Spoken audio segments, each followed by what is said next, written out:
కోడిగుడ్డు మీద ఈకలు వీకడం అంటే తెలుసా బ్రదర్ నీకు? అదే ఆ రిపోర్టే ట్రాష్ అని చెప్పిన తర్వాత ఇంకేముంది అందులో చెప్పడానికి? ఇప్పుడు ఆ రిపోర్ట్ ఆధారంగానే కదా వీళ్ళేదో సిబిఐ గీబీఐ అని అర్ధరాత్రి 2 గంటలకు రేవంత్ రెడ్డి గారు అసెంబ్లీలో అనౌన్స్ చేశారు కదా. రిపోర్టే ట్రాష్ అని హైకోర్టు తెలిసింది, ఇంకేముంది చెప్పడానికి?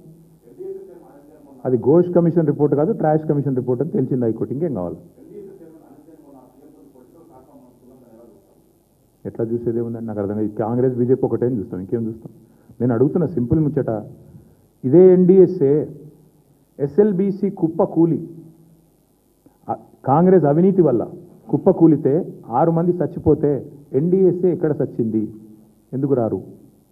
ఇదే ఎన్డీఎస్ఏ వట్టెం పంప్ హౌస్ మొత్తం మునిగి బాహుబలి మోటార్లు కూడా మునిగిపోతే ఎక్కడ చచ్చింది అని అడుగుతున్నా.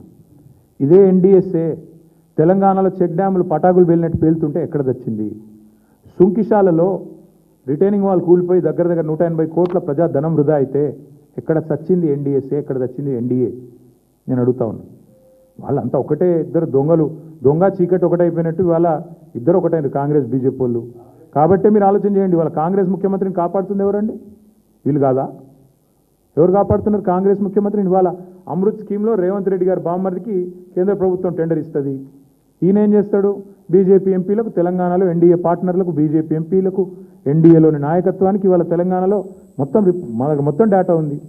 ఎక్కడెక్కడ టెండర్లు ఇస్తున్నారు, ఎక్కడెక్కడ వర్క్లు ఇస్తున్నారు అంటే ఎంత మంచి పరస్పర బంధం, ఆర్థిక బంధం ఎంత బలంగా ఉందో కనబడతలేదా?